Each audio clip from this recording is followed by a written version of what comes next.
नमस्कार दोस्तों, आपका स्वागत है आपके अपने YouTube चैनल #क्लास 10 पर। दोस्तों मैं हूं सूरज शर्मा और आज मैं आप लोगों के साथ डिस्कशन करने वाला हूं क्लास 9 का साइंस के बारे में। दोस्तों बताने वाला हूं आप लोगों को, और साइंस में आज मैं क्या पढ़ाने वाला हूं आप लोग को थंबनेल देख करके पता चल गया होगा। तो चलिए शुरुआत करते हैं। दोस्तों साइंस साइंस मतलब होता क्या है? विज्ञान। बेसिक नॉलेज मैं आप लोगों को देता हूँ, समझिए। बिल्कुल शुरुआत से मैं आप लोगों को पढ़ाने वाला हूँ। साइंस मतलब क्या होता है? विज्ञान। और दोस्तों यहाँ से विज्ञान 3 कैटेगरी में बंट जाता है। क्लास 8 तक सिर्फ एक ही बुक होता है, लेकिन क्लास 9 में आने के बाद 3 कैटेगरी में बंट जाता है। पहला कैटेगरी केमिस्ट्री, जिसे हिंदी में रसायन शास्त्र कहते हैं, ठीक है। दूसरा दोस्तों बायोलॉजी, जिसे हिंदी में जीव विज्ञान कहते हैं। और तीसरा कैटेगरी है फिजिक्स, जिसे हिंदी में भौतिकी कहते हैं। और आज हम लोग यही पढ़ने वाले हैं, इसके बारे में, भौतिकी के बारे में दोस्तों पढ़ने वाले हैं। और भौतिकी में हम लोग पहला चैप्टर देखने वाले हैं, जिसका नाम है विज्ञान और मापन। क्या नाम है? विज्ञान और मापन। आज ये दोस्तों चैप्टर 1 जो है वह इसी वीडियो में ख़त्म हो जाएगा, ठीक है, जिससे कि आप लोगों को कम समय में ज़्यादा से ज़्यादा तैयारी हो सके, ठीक है दोस्तों।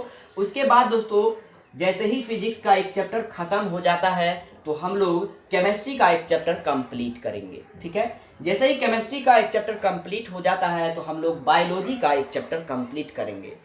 जब बायोलॉजी का एक चैप्टर, तीनों कैटेगरी का एक एक चैप्टर कंप्लीट हो जाएगा तो फिर से हम लोग फिजिक्स का एक चैप्टर हो गया तो दूसरा चैप्टर कंप्लीट करेंगे। फिर से केमिस्ट्री का दूसरा चैप्टर कंप्लीट करेंगे, फिर बायोलॉजी का दूसरा चैप्टर कंप्लीट करेंगे। इस तरह से दोस्तों आप लोगों का कम समय में ज़्यादा से ज़्यादा तैयारी हो जाएगा, ठीक है। और एडवांस में मैं आप लोगों को पढ़ाने वाला हूँ रसायन की भाषा, जिसे इंग्लिश में द लैंग्वेज ऑफ केमिस्ट्री कहते हैं।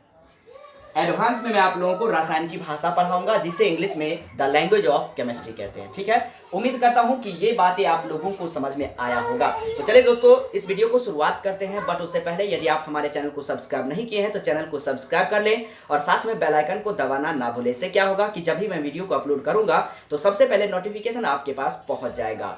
और दोस्तों दूसरी बात मैं आप लोगों को ये बता देना चाहता हूँ, यदि आप क्लास 10th और 12th की तैयारी करना चाहते हैं, घर बैठे तैयारी करना चाहते हैं, तो दोस्तों आप लोगों को बहुत ही शानदार प्लेटफॉर्म मिल गया है। चाणक्य ने कहा है दोस्तों कि गलत रास्ते में भीड़ में जाने से अच्छा है कि सही रास्ते में अकेला चले। तो दोस्तों YouTube चैनल पर आपको बहुत सारा वीडियो देखने को मिल जाएगा, लेकिन वो गलत रास्ता जो है आप लोगों को भीड़ में ले जाने से आपको गलत रास्ते में ले जाएगा, क्योंकि कभी कुछ बताया जाता है, चैप्टर वाइज आपको नहीं पढ़ाया जाता है, जिसके कारण आप लोगों को समझ में नहीं आता और कौन सा ना जाने आप लोग चैनल को सब्सक्राइब कर लेते हैं। लेकिन दोस्तों इस चैनल पर जो है आप लोगों को बिल्कुल सही दिशा मिलेगा और चैप्टर वाइज आप लोगों को तैयारी कराया जाएगा, ठीक है। तो चले इस वीडियो को शुरुआत करते हैं। दोस्तों पहला क्वेश्चन है, विज्ञान किसे कहते हैं? मैं कॉपी पर इसलिए बता रहा हूं क्योंकि बहुत सारे स्टूडेंट का कमेंट था कि सर हम नोटबुक कैसे बनाएं। एक बार मुझे आप जो है अपने कॉपी पर लिख करके बता दीजिए कि नोटबुक आखिर कैसे बनाते हैं, फेयर कैसे बनाते हैं, क्योंकि वह बेसिक लेवल का स्टूडेंट होता है, उनको बहुत कुछ जानकारी नहीं प्राप्त होता है, जिसके वजह से वह नोटबुक बनाने में उनको दिक्कत होता है। तो चलिए इस वीडियो में मैं आप लोगों को कॉपी पर लिख करके बताता हूँ और पहले से लिखा हुआ हूँ ताकि कम समय में आप लोग ज़्यादा से ज़्यादा तैयारी कर सके। तो चलिए पहला क्वेश्चन देख लेते हैं। दोस्तों विज्ञान किसे कहते हैं? इसका आंसर होगा सावधानी पूर्वक क्रमबद्ध तरीके से। यहाँ क्रमबद्ध नहीं दिया है तो क्रमबद्ध आप लोग लिख लीजिएगा। सावधानी पूर्वक क्रमबद्ध का मतलब होता है लगातार तरीके से किए गए प्रयोगों द्वारा प्राप्त ज्ञान को ही विज्ञान कहते हैं। दोस्तों विज्ञान को हम ऐसे भी समझ लेते हैं, जिससे भी आपको विशेष ज्ञान हो उसे विज्ञान कहते हैं, ठीक है। यानी विश्व के विशिष्ट ज्ञान को विज्ञान कहते हैं। मान लीजिए आपको किसी बुक से आपको नॉलेज मिल रहा है तो वह विज्ञान है, किसी आदमी से आपको नॉलेज मिल रहा है तो वह आपको विज्ञान है दोस्तों। यानी जिस भी तरीके से आपको विश्व के विशिष्ट लोगों से, बुक से, किसी भी वस्तु से आपको अगर ज्ञान मिलता है तो वह विज्ञान है दोस्तों। अगला क्वेश्चन देखते हैं, दूसरा क्वेश्चन दोस्तों। ऐसे ही नोटबुक बनाना है आप लोगों को। विज्ञान की मुख्य शाखाएं कितनी है? यानी कि विज्ञान की मुख्य शाखाएं कितनी है? तो आंसर लिखना है 2। पहला भौतिकी विज्ञान और दूसरा जीव विज्ञान। विज्ञान की 2 शाखाएं हैं, भौतिकी विज्ञान और जीव विज्ञान। तीसरा क्वेश्चन है दोस्तों, भौतिकी विज्ञान हम लोग किसे कहते हैं? तो भौतिकी विज्ञान किसे कहते हैं? भौतिक विज्ञान का संबंध, इसका संबंध मतलब भौतिकी विज्ञान का संबंध निर्जीव पदार्थों और उनसे संबंध घटनाओं से होता है, वह है आपको भौतिकी विज्ञान। यानी इसमें दोस्तों निर्जीव पदार्थों का ही ज्ञान मिलता है और उनसे संबंध घटना से रिलेटेड जो भी घटना हो वह आपका भौतिकी विज्ञान है। चलिए अब हम लोग जीव विज्ञान की ओर बढ़ते हैं दोस्तों। जीव विज्ञान कुछ इस प्रकार से है, चौथा क्वेश्चन समझिएगा, किसे कहते हैं, यानी जीव विज्ञान किसे कहते हैं, ऐसे लिख सकते हैं। तो दोस्तों इसका संबंध मतलब जीव विज्ञान का संबंध सजीव पदार्थों और उनसे संबंधित घटनाओं से है। यानी जीव विज्ञान हो गया दोस्तों सजीव पदार्थों से। सजीव पदार्थ किसे कहते हैं आप लोगों को पता होगा, जनरली रूप से ये समझिए कि जो सांस लेता हो, जिसके अंश में वृद्धि करता हो, जो चल फिर सकता हो, वह आपका सजीव है। पेड़ पौधे भी सजीव है क्योंकि वह सांस ले सकता है, वंश में वृद्धि कर सकता है, अपने वास्तविक रूप से जो है वह वृद्धि कर सकता है, वह आपका सजीव पदार्थ होता है दोस्तों। आगे क्वेश्चन है 5वां नंबर क्वेश्चन, भौतिकी विज्ञान की कितनी शाखाएं हैं? तो दोस्तों भौतिकी विज्ञान की भी 2 शाखाएं हैं, पहला भौतिकी और दूसरा रसायन शास्त्र। ठीक है दोस्तों, जैसा कि मैंने आप लोगों को बताया कि साइंस 3 कैटेगरी में होता है, तो जनरली समझिए 3 कैटेगरी भौतिक, रसायन शास्त्र और जीव विज्ञान को हमको पढ़ना है। उसमें आज हम लोग भौतिकी विज्ञान पढ़ रहे हैं और उसका पहला चैप्टर पढ़ रहे हैं, जो कि इस चैप्टर में इस वीडियो में इस पूरा चैप्टर को मैं ख़त्म कर दूंगा, तो ध्यान से देखिएगा दोस्तों।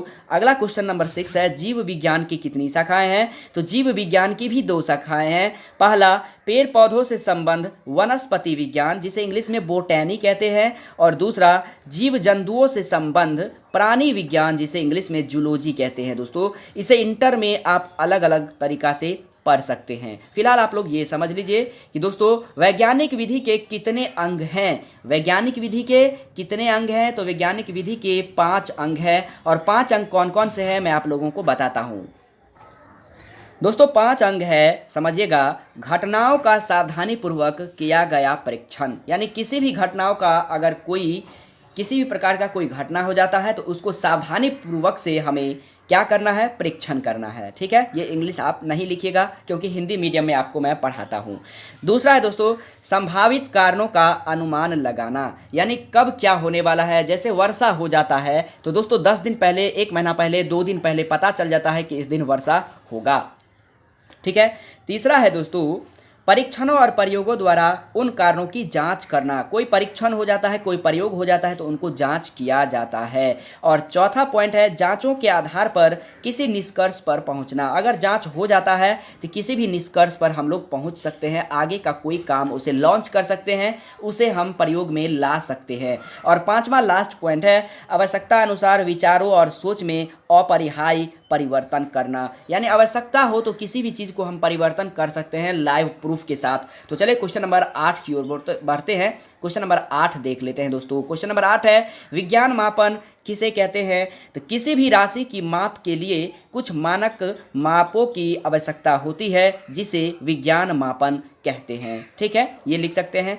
अगला क्वेश्चन की ओर बढ़ते हैं। किसी राशि के परिमाप के पूर्ण विवरण के लिए कितने बातों का ज्ञान आवश्यक है? तो हमें निम्नलिखित 2 बातों का ज्ञान आवश्यक है। पहला एक मात्रक जिसमें किसी राशि को व्यक्त किया गया है या किया जाता है, और दूसरा पॉइंट है एक संख्यांक जो यह बताता है कि दी गई राशि में वह मात्रक कितनी बार शामिल है दोस्तों। जी हाँ, जैसे एसआई मात्रक दोस्तों, एसआई मात्रक यानी कि इंटरनेशनल सिस्टम, यानी पूरे भारतवर्ष में, पूरे दुनिया में आप कहीं भी चले जाइए, यदि किसी भी चीज़ का एसआई मात्रक होता है, जैसे मान लीजिए दोस्तों यहाँ पे हम भारत में प्याज बोलते हैं, तो क्या पूरा दुनिया में प्याज बोलेंगे? जी नहीं, भारत के ही किसी कोने में अलग अलग जगह पे प्याज को अलग अलग से नाम दिया जाता है। लेकिन किसी भी चीज़ का अगर हम नाम ले तो वह पूरे भारत में चले और पूरे दुनिया में चले, इसी को हम लोग एसआई मात्रक कहते हैं, यानी इंटरनेशनल ऑफ सिस्टम कहते हैं दोस्तों। ठीक है, चलिए नेक्स्ट क्वेश्चन की ओर बढ़ते हैं।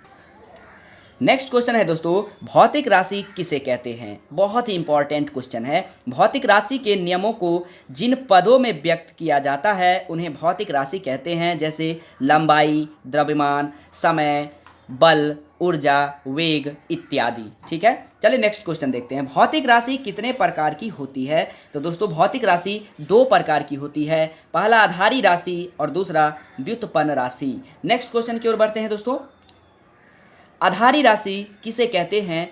जो स्वतंत्र मानी जाती है उसे आधारी राशि कहते हैं, जैसे लंबाई, द्रव्यमान, समय इत्यादि। वास्तव में आधारी राशि कितने हैं ये एग्जाम में पूछा जाता है, तो कहना है 7 है दोस्तों। ठीक है, लंबाई में देखिए किसी भी फॉर्मूला में लंबाई में दो चीज़ नहीं आता है, जैसे तार की लंबाई, किसी वस्तु का द्रव्यमान, कितना समय, ये समय, लंबाई, द्रव्यमान सब जो हुआ वह आधारी राशि हुआ। आधारी राशि वास्तव में कितने हैं? तो 7 है। ये बहुत ही इंपॉर्टेंट क्वेश्चन है, ऑब्जेक्टिव क्वेश्चन में ये पूछा जा सकता है और कई बार एग्जाम में पूछा जा चुका है। नेक्स्ट क्वेश्चन देखते हैं। व्युत्पन्न राशि किसे कहते हैं? तो जो राशि यानी जो आधारी राशि के पदों में व्यक्त की जाती है उसे व्युत्पन्न राशि कहते हैं, जैसे क्षेत्रफल, आयतन, बल, कार्य, ऊर्जा इत्यादि। ये क्या है दोस्तों? तो व्युत्पन्न राशि है। चलिए नेक्स्ट क्वेश्चन देखते हैं दोस्तों। नेक्स्ट क्वेश्चन कुछ इस प्रकार से है, जैसे आधारी राशि और उनके आयसाय मात्रक को ध्यान से समझिएगा। आधारी राशि जैसा कि आपको दिख रहा है और उसका आयसाय मात्रक का नाम और संकेताक्षर। उसमें दोस्तों लंबाई जैसे हो गया, आधारी राशि कितने हैं? 7 मैंने आप लोगों को बताया। और उसमें दोस्तों संकेताक्षर और आयसाय मात्रक आप लोगों को समझना है। जैसे लंबाई का दोस्तों ऐसा मात्रक क्या होता है? मीटर, जिसका संकेत होता है m, यानी कि स्मॉल m आप लोगों को लिखना है। क्या लिखना है दोस्तों? स्मॉल m, जैसा कि आप लोगों को दिखाई दे रहा है। ठीक है, स्मॉल m, मीटर को स्मॉल m से लिखते हैं। दूसरा है दोस्तों द्रव्यमान। द्रव्यमान को इंग्लिश में मास बोलते हैं और लंबाई को इंग्लिश में लेंथ बोलते हैं। LENGTH लेंथ बोलते हैं। और जिसका ऐसा मात्रक होता है दोस्तों मीटर, उसे संकेत में m लिखते हैं। द्रव्यमान का इंग्लिश होता है मास, उसको दोस्तों ऐसा मात्रक होता है उसका kg, जिसे किलोग्राम बोलते हैं, किलोग्राम kg, और उसको संकेत में लिखते हैं kg, बड़ा K और छोटा g। ठीक है, उसके बाद दोस्तों है समय, यानी कि समय को इंग्लिश में टाइम कहते हैं। समय का ऐसा मात्रक सेकंड होता है और उसका संकेताक्षर होता है s। ठीक है, विद्युत धारा जिसे इंग्लिश में इलेक्ट्रिक करंट कहते हैं, उसका ऐसा मात्रक होता है एम्पियर और उसे दोस्तों लिखते हैं संकेताक्षर में A। ठीक है, ताप या मापन पे ध्यान दीजिएगा। टेम्परेचर जिसे इंग्लिश में कहते हैं और इसका ऐसा मात्रक केल्विन होता है और इसका संकेताक्षर K होता है। नेक्स्ट है दोस्तों ज्योति तीव्रता। ज्योति तीव्रता को इंग्लिश में ल्यूमिनस इंटेंसिटी बोलते हैं, जिसका ऐसा मात्रक कैंडेला होता है और उसका दोस्तों संकेताक्षर CD होता है। नेक्स्ट है दोस्तों पदार्थ का परिमाप। पदार्थ का परिमाप, उसका ऐसा मात्रक होता है मोल और इसे संकेत में लिखते हैं MOL। उम्मीद करता हूँ ये आधारी राशि जितने 7 है ये आप लोगों को समझ में आ गया होगा। इसे बहुत ही शानदार तरीका से आप लोगों को नोट करना है और तैयारी करना है, याद करना है। चलिए नेक्स्ट क्वेश्चन देखते हैं दोस्तों। नेक्स्ट क्वेश्चन नंबर 14 है, मात्रकों की पद्धति किसे कहते हैं? आंसर है सभी प्रकार की राशियों के लिए मात्रकों के पूरे समूह को मात्रकों की पद्धति कहते हैं। सभी प्रकार की राशियों के लिए, यानी जितना भी राशि है उनका ऐसा मात्रक का जो पूरा समूह होता है उसे हम मात्रकों की पद्धति कहते हैं। जी हाँ दोस्तों, नेक्स्ट क्वेश्चन देखते हैं। आधारी मात्रक किसे कहते हैं? वह मात्रक जो किसी अन्य मात्रक पर निर्भर नहीं करता है उसे आधारी मात्रक कहते हैं। बहुत ही आसान है। नेक्स्ट क्वेश्चन की ओर बढ़ते हैं दोस्तों। व्युत्पन्न मात्रक किसे कहते हैं? जिस आधारी मात्रकों की सहायता से, यानी जिसे आधारी मात्रकों की सहायता से व्यक्त किया जाता है उसे व्युत्पन्न मात्रक कहते हैं। यानी कि आधारी राशि, आधारी मात्रक दोस्तों जिसमें आता है उसे व्युत्पन्न मात्रक कहते हैं। ठीक है, नेक्स्ट क्वेश्चन। पूरे विश्व में आधारी मात्रकों की कितनी पद्धति प्रचलित थी? तो दोस्तों आंसर लिखेंगे पूरे विश्व में आधारी मात्रकों की निम्नलिखित पद्धति प्रचलित थी। चलिए पहला देखते हैं कौन कौन सा था। तो दोस्तों पहला है फुट पाउंड सेकंड पद्धति। इस पद्धति को संक्षेप में FPS पद्धति कहते हैं। दूसरा है सेंटीमीटर ग्राम सेकंड पद्धति। इस पद्धति को संक्षेप में CGS पद्धति कहते हैं। तीसरा है मीटर किलोग्राम सेकंड पद्धति। इस पद्धति को संक्षेप में MKS पद्धति कहते हैं। चलिए नेक्स्ट क्वेश्चन देखते हैं।